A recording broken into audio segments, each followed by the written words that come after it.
നമസ്കാരം, national broadcasting news ഇന്ത്യയിലേക്ക് സ്വാഗതം.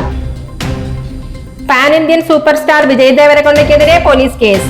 ഹൈദരാബാദ് ഓൺലൈൻ ചൂതാട്ട പരസ്യങ്ങളിൽ അഭിനയിച്ച 6 പ്രമുഖ സിനിമാ താരങ്ങൾക്കെതിരെ തെലങ്കാന പോലീസ് കേസെടുത്തു. വിജയ് ദേവരകൊണ്ട, പ്രകാശ് രാജ്, റാണ ദഗുബാട്ടി, ലക്ഷ്മി മഞ്ജു, പ്രണീത, നിധി അഗർവാൾ എന്നിവർക്കെതിരെയും സോഷ്യൽ മീഡിയ ഇൻഫ്ലുവൻസേഴ്സായ 19 പേർക്കെതിരെയുമാണ് മിയാപൂർ പോലീസ് കേസെടുത്തത്. ഇവർ അഭിനയിച്ച പരസ്യങ്ങൾ കണ്ട് ആകൃഷ്ടരായ ആളുകൾ ഗെയിം കളിക്കുകയും പണം നഷ്ടപ്പെട്ടവരിൽ ചിലർ ആത്മഹത്യ ചെയ്തിരുന്നു. മലപ്പുറത്ത് 3 വിദ്യാർത്ഥികൾക്ക് കുത്തേറ്റു. പെരിന്തൽമണ്ണയിൽ വിദ്യാർത്ഥി സംഘർഷത്തെ തുടർന്ന് താഴേക്കാട് PTM ഹയർ സെക്കൻഡറി സ്കൂളിലാണ് സംഭവം ഉണ്ടായത്. പരിക്കേറ്റ വിദ്യാർത്ഥികളെ മഞ്ചേരി മെഡിക്കൽ കോളേജിലേക്ക് മാറ്റിയിരിക്കുന്നു. PTM ഹയർ സെക്കൻഡറി സ്കൂളിലെ ഇംഗ്ലീഷ് മീഡിയം, മലയാളം മീഡിയം വിദ്യാർത്ഥികൾ തമ്മിലുള്ള തർക്കത്തെ തുടർന്നാണ് സംഘർഷമുണ്ടായത്. കേരളത്തിൽ ചോരക്കളിക്ക് അറുതിയില്ലേ? കണ്ണൂരിൽ 49കാരനെ വെടിവെച്ച് കൊലപ്പെടുത്തി. പ്രതി സന്തോഷ് പോലീസ് പിടിയിൽ. വ്യക്തിവൈരാഗ്യമാണ് കൊലപാതകത്തിന് കാരണം.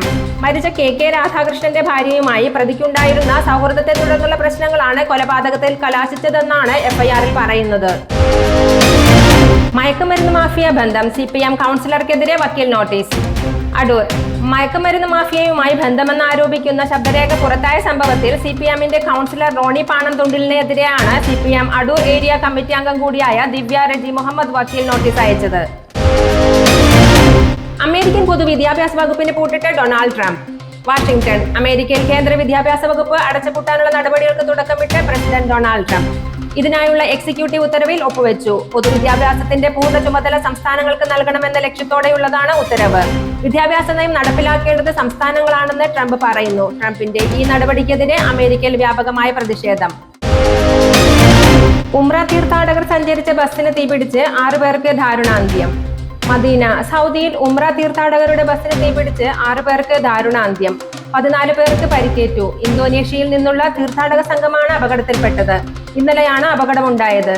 മക്ക മദീന റോഡിൽ വാദി ഖുദൈദയിലാണ് അപകടമുണ്ടായത്. ബസ്സിൽ 20 തീർത്ഥാടകരാണ് ഉണ്ടായിരുന്നത്. ബസ് മറ്റൊരു വാഹനവുമായി കൂട്ടിയിടിച്ച് മറിഞ്ഞാണ് തീപിടിച്ചത്. പരിക്കേറ്റവർ ആശുപത്രിയിൽ ചികിത്സയിലാണെന്ന് ഇന്തോനേഷ്യൻ വിദേശകാര്യ മന്ത്രാലയം അറിയിച്ചു.